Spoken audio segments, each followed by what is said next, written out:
اہم مسئلہ ہے، بلکہ اسی سے ان کا ملی اور مذہبی وجود اور بقا متعلق ہے۔ انہی قوانین کے تحفظ کے لیے آل انڈیا مسلم پرسنل لا بورڈ کا قیام عمل میں آیا ہے، جو مسلمانان ہند کا سب سے زیادہ نمائندہ اور باوقار متحدہ پلیٹ فارم ہے، اور ہر آنے والے دن اس نمائندے ادارے کی اہمیت بڑھتی جا رہی ہے۔ ضرورت اس بات کی ہے کہ ہم سمجھیں کہ مسلم پرسنل لا کیا ہے، ضرورت اس بات کی ہے کہ ہم سمجھیں کہ مسلم پرسنل لا کیا ہے، اسلامی نقطہ نظر سے اس کی کیا اہمیت ہے، ملک کے دستور و آئین میں اس کا کیا مقام ہے، قانون شریعت کے بارے میں جو غلط فہمیاں پائی جاتی ہیں ان کی کیا حقیقت ہے، اور اسلام کے آئینی قوانین کس قدر مصالح پر مبنی ہیں اور کس خوبی اور اعتدال کے ساتھ انسان کی سماجی ضروریات کو پورا کرتے ہیں۔ ہمیں اس بات سے بھی واقف ہو جانا چاہیے کہ اس وقت مسلم پرسنل لا کی تحریک کو کیا خطرات درپیش ہیں اور ان خطرات سے کس طرح نبرد آزما ہو سکتے ہیں۔ قاضی شریعت حضرت مولانا اسلام صاحب قاسمی رحمۃ اللہ علیہ جو نائب امیر شریعت اس وقت تھے، جو اور اس تحریک کے اس تنظیم کے صدر منتخب ہوئے تھے، اس وقت بورڈ کے قیام سے ہی ہندوستان میں قانون شریعت کے تحفظ کی تحریک سے وابستہ رہے ہیں۔ خوشی کی بات ہے کہ انہوں نے اس اہم موضوع پر قلم اٹھایا اور ان تمام پہلوؤں پر اختصار کے ساتھ خاص طور پر آیت قرآنی کی روشنی میں آسان اور عام فہم زبان میں روشنی ڈالی ہے، جسے آل انڈیا مسلم پرسنل لا بورڈ کی طرف سے شائع کیا جا رہا ہے۔ بہرحال اس کی چند نکات میں آپ کے سامنے پیش کر رہا ہوں، یہ تنقیدی بات ہے۔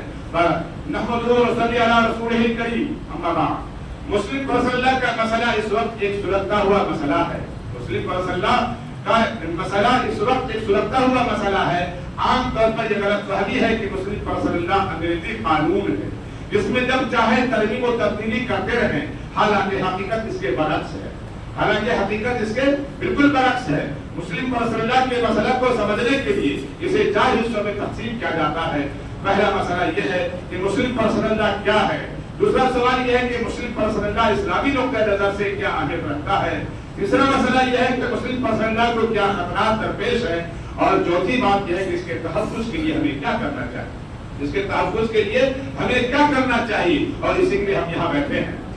ان چاروں سوالات کے گرد آئندہ صفحات میں گفتگو کی جائے گی اور مکمل وضاحت کی جائے گی تاکہ اس مسئلہ کو سمجھنا آسان ہو جائے۔ پہلا مسئلہ مسلم پرسنل لا کیا ہے، پہلا مسئلہ مسلم پرسنل لا کیا ہے، اس سلسلے میں بہت مختصر الفاظ میں واضح کرنا چاہتا ہوں کہ کوئی بھی سوسائٹی اور کوئی بھی سماج قانون کے بغیر منظم نہیں رہ سکتا۔ قانون لوگوں کے حقوق و فرائض متعین کرتا ہے۔ سڑک پر ہر شخص کو چلنے کی اجازت ہے، لیکن اگر ٹریفک کا کوئی قانون متعین نہ ہو، ہر شخص کو ہر سمت سے چلنے کی اجازت ہو اور سگنل کا نظام نہ ہو تو یقیناً روزانہ سینکڑوں حادثات ہوں گے، روزانہ سینکڑوں حادثات ہوں گے اور نہ جانے کتنی جانیں اس بدنظمی کی نظر ہو جائیں گی۔ اسی کے سدبات کے لیے قانون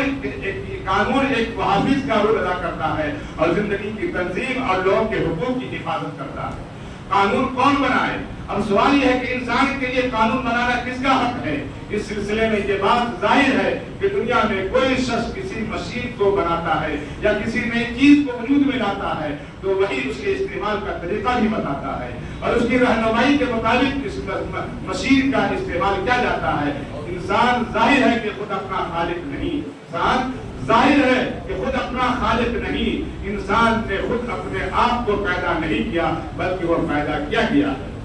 انسان خود اپنے آپ کو پیدا نہیں کیا بلکہ وہ پیدا کیا گیا ہے، اور یہ پیدا کرنے والی ذات اللہ تعالیٰ کی ہے جو سب کا رب اور خالق و مالک ہے، اس نام سے جانتے ہیں۔ اور اللہ تعالیٰ نے ارشاد فرمایا انتم تخلقونه ام نحن الخالقون، کیا تم اس کو پیدا کرتے ہو یا ہم پیدا کرنے والے ہیں؟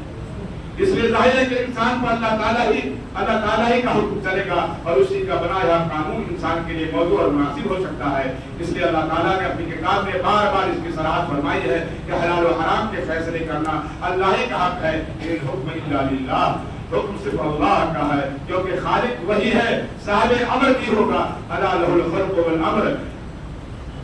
سن لو اسی کو پیدا کرنے اور حکم دینے کا حق ہے۔ تو یہ بھی دیکھیے کہ قانون بنانے والی شخصیت کے لیے ضروری ہے اس میں دو باتیں پائی جائیں، علم اور عدل۔ علم اس لیے ضروری ہے کہ جو انسان کی ضروریات، انسان کے مفادات و جذبات اور انسان پر پیش آنے والے حالات سے آگاہ نہ ہو، وہ اس کی زندگی کے بارے میں کیسے رہنمائی کر سکتا ہے۔ اور عدل اس لیے ضروری ہے کہ قانون کا مقصد ظلم کو روکنا اور تقاضا انصاف کو پورا کرنا ہے، اور جو خود عادل نہ ہو اور انصاف کرنے کی صلاحیت یا اس کا مزاج نہ رکھتا ہو، اس سے اس بات کی امید کیوں نہ کر رکھی جا سکتی ہے کہ وہ تمام انسانی طبقات کے بارے میں عدل سے کام لے گا۔ بہرحال میں اپنے وعدے کے مطابق تھوڑا سا وقت اور زیادہ لے لیا ہے، کیونکہ باتیں بہت لمبی ہے، میں اسی بار اپنی باتیں تحریر کو ختم کرتا ہوں اور حضرت ناظم جلسہ سے میں درخواست کرتا ہوں اگلے مقرر کو دعوت دے کر کے بلایا جائے۔